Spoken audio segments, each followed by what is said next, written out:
salaamaaleykum. waaleykum salaam.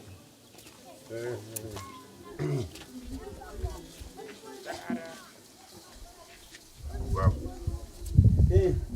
mbaɗɗa tampere. mawɗum alhamdulillah. alhamdulillah. hannde alaa hokkude junngo ko yettat tan jooɗo. alaa hokkude junngo o yettat tan jooɗo. wonaa mi salmini. wadda junngo nen so taw ko junngam jiɗɗa. mawɗum alhamdulillah. alhamdulillah. jam tan machallah. barikalla. alhamdulillah. baaba noon. taada Allah waɗi.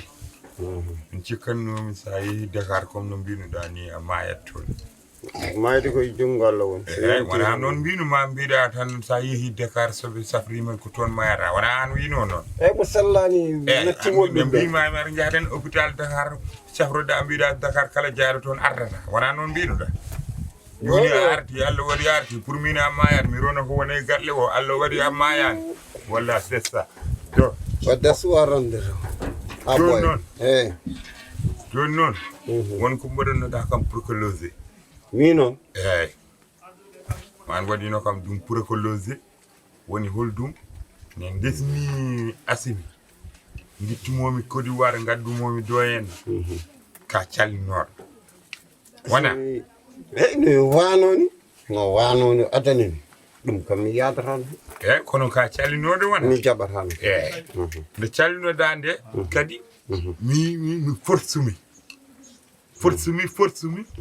ha yettiɗo mbinoɗa kam adanne yomi res yomi woppumo wona mbimami ala mi woppatama ko bijanen guettumomi ko Côte d'Ivoire wona ko investissement ani mbiya yomi res nde ganduɗa mi woppata mbiya yomi res lembel eyi mi wino ya res lembel e on saaha sono wano ni ya res lembel pour change kanko gessi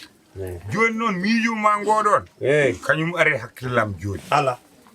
mimi joni ɗum ɓennite ko nden bonno ko woni ɗum benni asimi change ha laaɓi gueɗe makko fof ne jogui goɗɗum wattatake en saɗir gurden ɗo baaba ɗum woni hol ɗum wona an wino kam yomi res lembel wonko tagno wiide noon eyi eyi wonko tagnoma wiide noon ɗum laaƴi joni noon joni asimi a nawlirta ɗum yaro kakkangal pourquoi min nawlirta wuro ngo fof yiɗi ko asimi e so wuro ngo yiiɗi asimi min noon mboɗo yiɗi resde lembel mi resat han yiyano nder sirta mi resat mara hor panuɗa ɗum sa resi lembel hor panuɗa ɗum galle amen an asimi ummima Côte d'Ivoire ene wanoni change waylima a yi hande wuro ngo ne yeeɓam mboɗo wela wuro fof ngo fof ne welama eyyi joni noon joni taw min mi welaka ko gueɗe makko holko mbaɗen min mi welaka gueɗe makko somi joni somi haali o waɗanta kam an sa haali o waɗat an kala ko cohluɗa o waɗa ɗum elle ko andretimo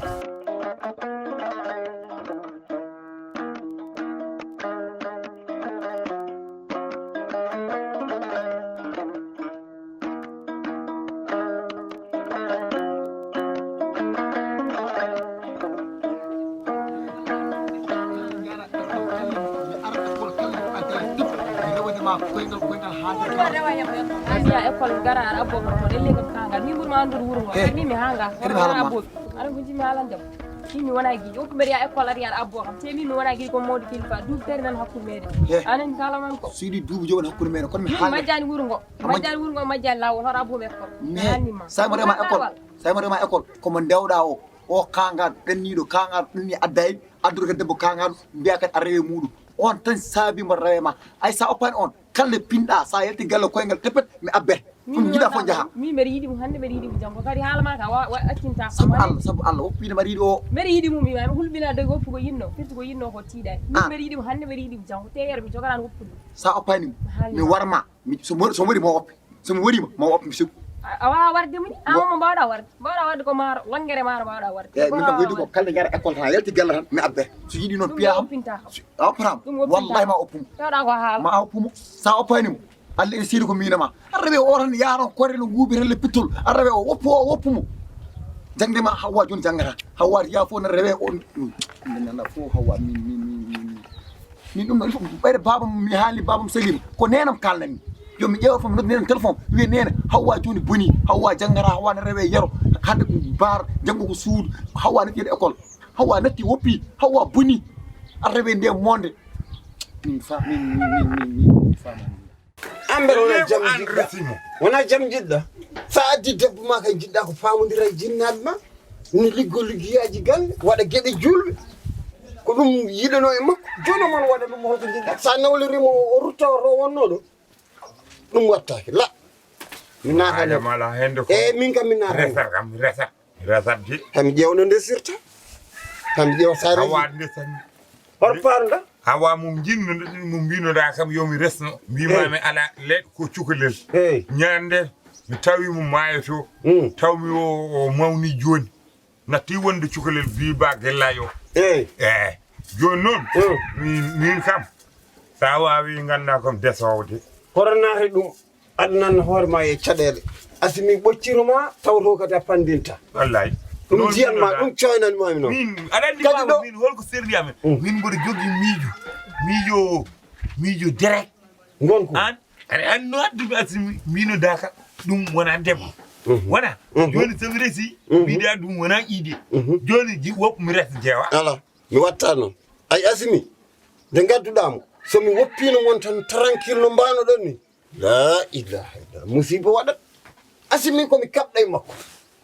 kamɓe makko gandinmomi gueɗe julɓe gandinmomi ɗo ko sénégal ko fuura ko leydi diine ko teddugal e jaam wadde noon ko nden haare tagui asimi wayli kono wona an kay sa woppinoma e asimi ha hande ne wawi yarude e wuuro ngo kilote ni wona ko kilote haji waɗatno sikku yon ene yatan hay goto anda koni mbiyete ko neɗɗo walla ko lekki joni waylima arte gueɗe julɓe watti liggade ayino liggorto jardin ngaji ɗi birkaji ɗi fof kanko régla galleji ɗi fof kanko fewna joni on sa nawlirimo ɓawlide saɗa wawi nangga e debbo ma de wallahi mi resat moƴƴi mi resat tan hor panuɗa galle man pardon mi resat mi resat tan mi resat wallahi mi resat ala mi jaɓa mi yadani hen de sa wawi mbaɗana kam ko jogimi ko e jawdi ko jogimi ɗo e nako e banggue jawdi fof ndindina kam mi resat mi resat tan mi resat ɗo ko woni ɗo ko goƴata kono gurnirɗa asimi ittuɗa ɓijjanal o ha koddu ba o ala ɗo mo jiite o ala ɗo asko goƴeɗoɗa kay kono gurnirɗam kono mi resat goɗɗo aɗa probléme walla yeroɗa mi resat allah ni seeɗa ba mi resat mi resat ko ɗi gelle hawa resat mi hawa gelle nde huywere ɓiyum no wayi reglu wona an yiɗo yomi res bi huywere o ɓi huywere o mi anno no asimi joni noon min mi hani min comme desow comme desow so wi comme desow ɗum kam comme desow o mi resanmo allah seeɗa mi resan ham ƴeew hol kumo dewgal an humoɗo dew ceerno Oumar Diop humata dewgal ceerno Oumar Diop wandi humata dewgal humani mi nodda sérif to marina gounas mi nodda sérif dewgal mi resat baba inchallah so wi mi resat aɗa yiɗa resde a jaɓat mi resde woɓ mi resat wona ɗo de mi resat wona ɗo wallahi ko ɗo mbiɗa hucci wallahi ko ɗon desan ɗo e wuuro ngo ɗo e wuuro hawa mi resat mo hami ƴeew hami ƴeew hoto gasa moƴƴi jaram iyo an ka kangal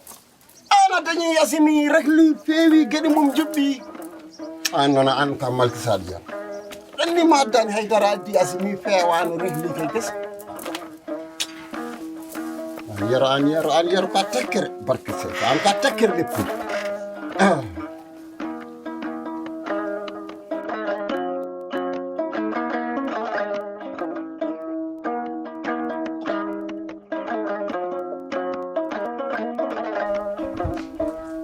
wala jarani kare ɗum ɗo ayi to jiiɗa kam ɗo koye babam je viens de parler avec mon père je parlais avec mon père ce que j'ai parlé avec mon père je les ai dit parce que toi maintenant tu es comme ça tu me l'entends pas anananimi tu me l'entends pas tu l'entends mon père ko babam haali ko dum ko babam yiɗi ko dum min resdemo ko jiɗmi ko tele je me le fous komi yiɗani ko je me le fous mbaɗata ko jidda ko joni noon min mi yeehi to babam je les ai dit mi resat limbel hawa ndesatmi noon waddum préation. Ah, donc si je comprends bien. Ouais, comprends. Aujourd'hui, je ne parle même pas plus avec toi. Si je comprends bien, tout ce que tu tournais autour du pot là, c'est pour ta deuxième femme que tu parles comme ça. Ah,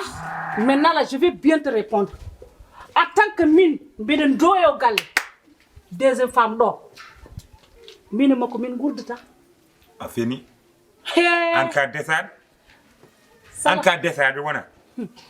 tu es marié par l'équipe c'est moi bien sûr qui reste demain on garde donc Côte d'Ivoire c'est toi et Johnny pourquoi non tu fais comme si c'est le mon père qui est gorkoma pourquoi ada wara le baba modi gorkoma hein pourquoi ada wara ko baba ma hali ko do min tan wimo ya wada warta ton père c'est ton père je le respecte c'est comme mon père quand il veut quelque chose je vais faire s'il me dit quelque chose aussi je vais faire ton père m'a aidé à changer ma vie j'ai bien révisé tout ce qu'il m'a dit et j'ai bien changé ma vie maintenant tu n'es pas changé tu parles le français tu n'es pas changé tu peux pas changer awawa changer awawa wodde fere hananduda yamani fuuranko minen fuuranko be an ka ivoirien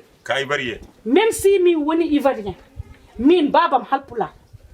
afan nenam halpula mi jibina Côte d'Ivoire mi ko Assimi Fanta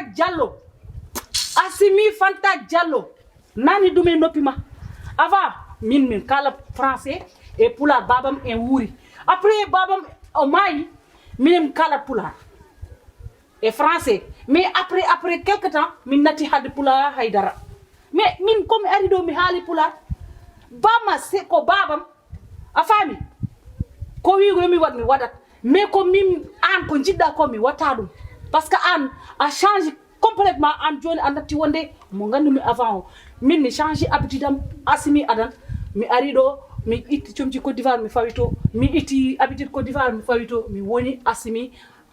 sénégalaise mi woni femme sénégalaise mi respecte kongol bama mi woni ko bama yidi ko mais ko mbiida ko an deuxième femme ala do place wallahi mi resat o ala do place wallahi mi resat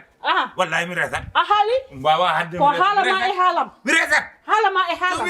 mi resat mbawa hadde mi resat haali dum babam so taw kon badde dum complet yo mon yo yara deuxième femme wallahi so wadi dum complet yo mon yo yara mi resat anda kam dole Assimi change ani de comme ça jikku Assimi change je me fous le Assimi hander mi jodote ma debbo aso ari do mo un mo comme gerte wallahi an ngunan on va voir mais si je suis fâché là je vais me retourner là où j'étais avant de retourne c'est ça que je vais me retourner là où j'étais avant vas-y au Côte d'Ivoire vas-y allez où il faut faire attention à moi il faut faire attention à moi retourne Côte d'Ivoire retourner jamais de la vie jamais de la vie yahani domi mayat andi gallamen mettande adan nane jungo ma e gagnande nak oli on an nanar e moji so gagnim saf mi beden dar mi halani haydara ya amas o bawi hadde mi resat de